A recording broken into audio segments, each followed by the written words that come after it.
آپ کے بیانات سننے کے لیے تحسین جیلانی آفیشیل کو سبسکرائب کریں۔ صلی اللہ تعالیٰ علیہ وسلم کی توبہ کا ایک دردناک واقعہ ایسا کہ دل کو چھنی کر دے۔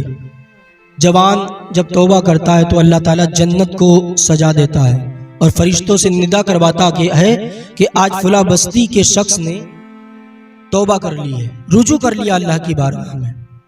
ایک صحابی رسول کا دردناک واقعہ جن کا نام حضرت فضالہ رضی اللہ تعالیٰ عنہ ہے، ان کے بارے میں یہ لکھا جاتا ہے کہ آپ جب حضور نبی پاک صلی اللہ تعالیٰ علیہ وسلم کے ہاتھ میں ہاتھ نہ دیے تب یہ عورتوں کے بہت زیادہ شوقین تھے۔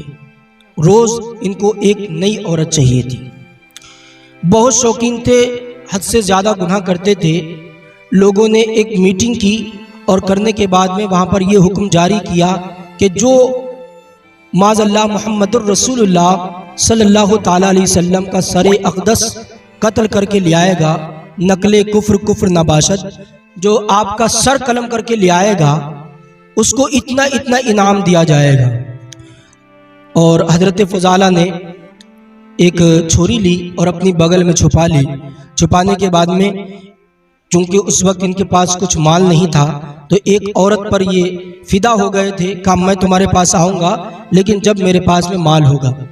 حضور نبی کریم صلی اللہ تعالیٰ علیہ وسلم خانہ کعبہ کا طواف کر رہے تھے، آپ نے ایک چکر لگایا، یہ قریب گئے تو آپ نے ایک بار طواف کیا تو فضالہ قریب گئے لیکن ہمت نہ ہوئی۔ اللہ والوں کے چہرے میں اللہ تعالیٰ روب ڈال دیتا ہے۔ حضور کا چہرے میں ایسا روب تھا کہ جلدی دشمن آپ کے قریب نہیں جاتا تھا۔ ایک چکر لگایا، دو لگائے، تین، 6 چکر خانہ کعبہ کے لگانے کے بعد میں آپ نے خود فرمایا اے فضالہ جو کام کرنے آئے ہو وہ کرتے کیوں نہیں؟ تو کہا میں کیا کام کرنے آیا ہوں؟ جانتے سب کچھ تھے لیکن اندر کی بات تھی، سوچا حضور کو نہیں پتا چلے گا، اور کوئی غیب کیا تم سے نیہا ہو بھلا، جب نہ خدا ہی چھپا تم پہ کروڑوں درود۔ حضور تو سب جانتے ہیں الحمدللہ۔ تو کہا کہ جو کام کرنے آئے وہ کام کرتے کیوں نہیں؟ کہا میں تو کچھ کرنے نہیں آیا۔ پھر آپ نے ان کا یہ بازو پکڑا اور اس کو ہلایا تو چھری نکلی اور زمین میں گر گئی۔ ادھر چھری گر رہی تھی قدموں میں اور حضرت فضالہ چھری کے ساتھ ساتھ قدموں میں گر رہے تھے اور کہہ رہے تھے یا رسول اللہ اب رہا نہیں جاتا، اب مجھے کلمہ پڑھا کے مسلمان کر لیجیے۔ آقا نے حضرت فضالہ کو کلمہ پڑھایا اور حضرت فضالہ کلمہ پڑھ کے مسلمان ہو جاتے ہیں۔ یہی جو پہلے عورتوں کے شوقین تھے، وہ عورت ان کو دیکھ رہی انتظار میں تھی کہ فضالہ آئے، مجھے مال دیں گے، مجھے پیسہ دیں گے، مجھے دولت دیں گے، لیکن فضالہ گئے تو تھے دنیا دار بن کے، لیکن آج آئے ہیں نبی کے وفادار بن کے۔ جب جا رہے تھے تو دنیا دار بن کے جا رہے تھے، لیکن جب واپس آ رہے تھے تو نبی کے وفادار بن کے آ رہے تھے۔ اس عورت نے دیکھا لیکن حضرت فضالہ کی نظریں نیچی ہیں اور وہ خود کہنے لگی فضالہ جب تم جا رہے تھے تو ایسے نہیں تھے لیکن اب بدل چکے ہو۔ اے فضالہ اب تم پورے بدلے ہوئے نظر آتے ہو۔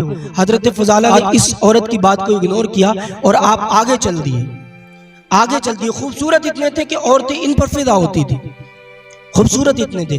وہ عورت پیچھے پیچھے چلتی ہے اور کہنے لگ جاتی ہے فضالہ مجھ سے ملتے کیوں نہیں؟ تم نے تو وعدہ کیا تھا۔ کہا میں پہلے دنیا دار تھا، اب میں نبی کا وفادار بن چکا ہوں۔ وہ عورت واپس ہو جاتی ہے، حضرت فضالہ اپنے گھر چلے جاتے ہیں اور ایسے اپنی نظروں کو جھکاتے ہیں۔ پھر حضرت فضالہ نے کسی غیر کو نہیں دیکھا۔ حضور نبی کریم صلی اللہ تعالیٰ علیہ وسلم نے دنیا کو یہ درس دیا، او لوگوں تم کبھی بھی غلط کام مت کرنا، کسی کی طرف غلط مت دیکھنا۔ وجہ یہ بھی ہے کہ اگر ہم کسی بہن بیٹی کی طرف نظر ڈالیں گے تو کوئی ضرور ہماری بہن بیٹی کی طرف بھی نظر ڈالے گا، تو ہمیں اپنی نظروں کو جھکانا چاہیے اور اللہ کی بارگاہ میں توبہ کرنا چاہیے کہ اللہ تعالیٰ ہمارے گناہوں کو معاف فرمائے، اللہ تعالیٰ ہمیں نیک کام کرنے کی توفیق دے۔ اس لیے کہ میرے دوستو ایک دن قبر کے اندر جانا ہے، اللہ کے حضور، اللہ کے نبی کے حضور حاضر ہونا ہے، قیامت کے میدان میں اللہ کے حضور جانا ہے اور قبر کے اندر حضور تشریف لائیں گے۔ اعلیٰ حضرت کہتے قبر میں لہرائیں گے تا حشر چشم نور کے، جلوہ فرما ہوگی جب طلعت رسول اللہ کی۔ حضور آئیں گے، جب دیکھیں گے کہ میرے غلام کے اعمال کتنے خراب ہیں تو حضور منہ پھیر لیں گے معاذ اللہ جس سے حضور منہ پھیر لیں اس کا پھر معاملہ کیا ہوگا؟